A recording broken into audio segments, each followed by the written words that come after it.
much pain. I feel angry. I feel devastated. And I see women stuck there. I hear the voices, the shaky voices. Hello and welcome to Flight to Freedom. I'm Tracy Holmes. Chaotic Kabul. The Taliban had arrived. Those who'd worked with the Allied forces were immediately at risk. But there was another group too who feared they would become the hunted. They were the sportswomen of Afghanistan, the athletes and officials who publicly advocated for everything the Taliban despises. This is the story of how many of those women were rescued. I have struggled a lot to get here. This in itself is a great achievement and not to be taken lightly. I don't want my struggle to be in vain and without any results. Help me.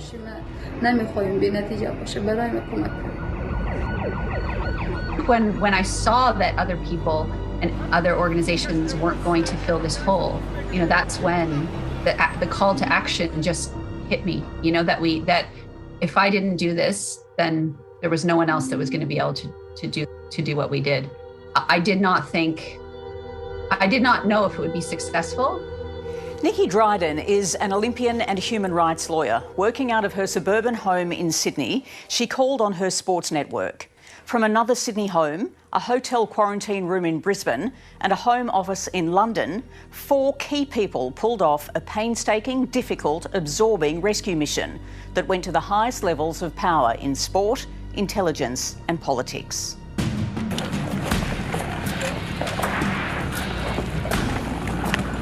The first message I sent was to Craig Foster.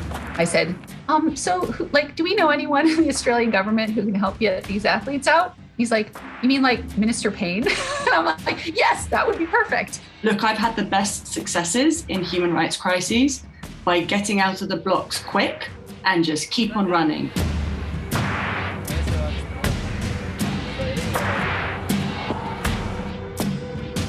The most high-profile athletes and therefore most at-risk names were listed, crucial details collected, visa applications filed through the night. And that list just grew and grew and grew. We know from the Holocaust and the Second World War that when people were trying to get out of dangerous situations, they needed documents, they needed papers. That governments are bureaucracies and they like paper. So that preparation, even though it seems ridiculous, is vital.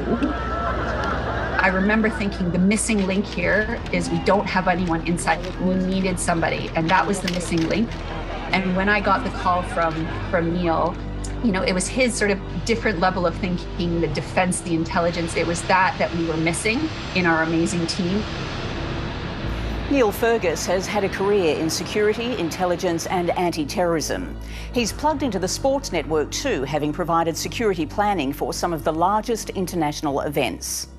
Our job is a functional job. It's what we as a team do in high-risk environments. It's getting people to safety. But we can't get people to safety without the documentation, without the political will, but talking them through the checkpoints, through the Taliban, telling them turn left, don't go straight ahead, don't continue that way, or stop and retreat, and bringing them to a point where they can be extracted by the heroic men and women of the Australian Defence Forces.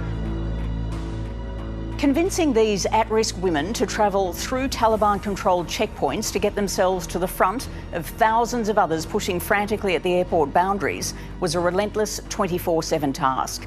All of this done remotely, by phone, sometimes a call, mostly by message, with GPS pin drops to the Defence Force inside and an unnamed corporal who never gave up. We had a person in 4 or 5 different time zones, so we could tag team. So there was never a moment when we weren't responsive. You had to be there all the time because they were there all the time. Where are they? Urgent location update, please. Found them. Phone lines keep dropping out. Need a patrol vehicle to volunteer to collect them. Photo sent with location. Athletes close to exhaustion. Location identified. Risk is escalated. They are not close enough. They must advance. Any way they can. Defence personnel cannot exit perimeter to escort. Tell them to do whatever is necessary to get out to the gate. Time is running out. Okay, I'm on it. They were on the phone begging for help, and we just had to say to them, you have to fight. You have to get through that crowd, because if you don't get to the other end, we don't know what's going to happen.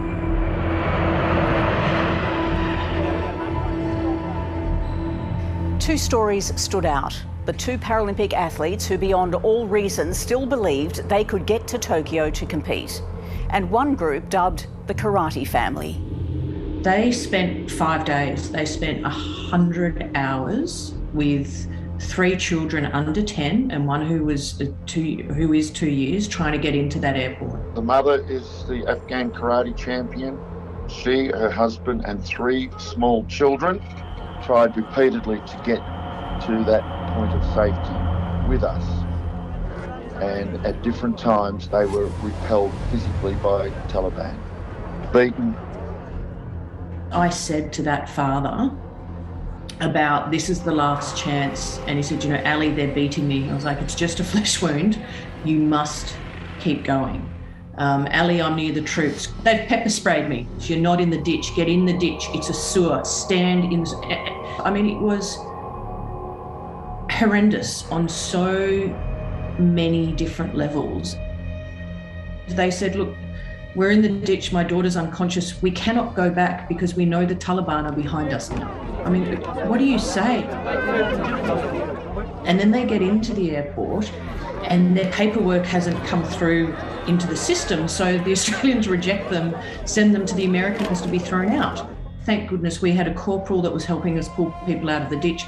He took time away from that to then go rescue the family again. Paralympic hopefuls Zakia Kudadadi and Hossain Rasouli were close to quitting. Zakia captured in this ITV story close to exhaustion. There was one person helping them by that point. The rest of the National Paralympic Committee had abandoned them. We had very difficult days and nights spent at the airport. It was a very difficult situation. We were under so much pressure and stress. The team's chef de mission, Arian Sadiqi, was in London, desperately trying to help his athletes. He sent out an urgent plea to his brother in Kabul to help. I said, sorry, if it's going to the airport, I'm not going to go, because I've been there 3 days sleeping at the airport gates, sleeping in the mosque, no breakfast, no lunch. The foreign troop wouldn't let them to go on the plane. So he said, I'm exhausted, I'm drained, there's no way that I have to go. I was like, oh my God, no, you can't do this to me. There's only hope. So somehow we pushed him, you're the captain now, please, because you know the gates, you know, he's been 3 days in and out, he knew all the gates. I had made them go from one gate to the next. There were sentry points, there was Afghan soldiers, there was Taliban soldiers, there was foreign military. It was very, very complicated and difficult. I got a message from one of them and it just said, help. They'd been turned back by the British and were close to giving up. I remembered Anna's message from the British Paralympic Association, and I asked her, I said, please, can you help us? Because our athletes are literally behind the British gates. She passed and she messaged to Secretary General of the GB Paralympics. He went back to the UK ambassador to contact him directly. Suddenly the gate were open, they were in.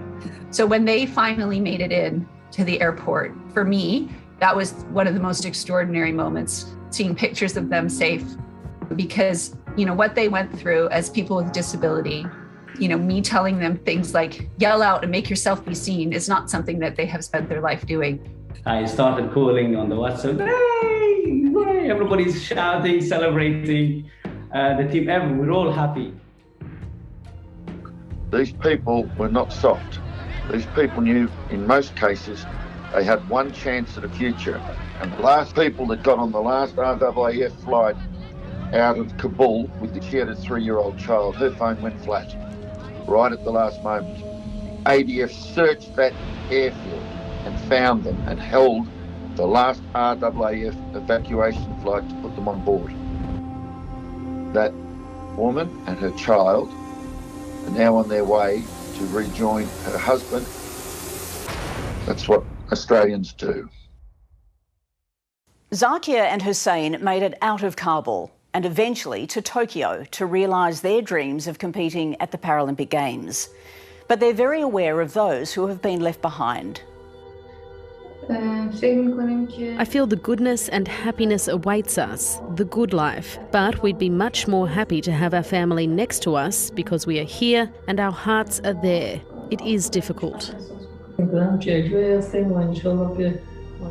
I am happy. My family would be happy if they could get out, but there are thousands of other Paralympians still in Afghanistan, so it's a dream for them to be in a safe environment too.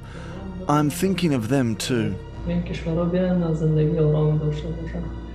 only people who got out, and tragically this is the reality in the world, are the people who had someone advocating for them. And there are thousands left behind. I am acutely aware of the people that didn't make it. I'm acutely aware of the families that were left in the ditch and were so close. I'm acutely aware of people who weren't able to get assistance if and when they needed it or go through this process. So I go through periods of great joy of what occurred, but then great sadness over who was left behind. And we really hope that everybody now will join us in supporting them and cushioning what is going to be a hard landing for them. People got themselves out and we played a teeny tiny part. We had 5 countries talking about operations to come and extract. Nobody came and saved them. They saved themselves. For those rescued, a new life begins. Yet tragically, almost daily, the pleas continue to come. Day by day, the situation is getting harder. So I just wanted to check with you if there is any chance if they can help us in evacuation to any country. Because we are in a very difficult situation. Hope or any assistance.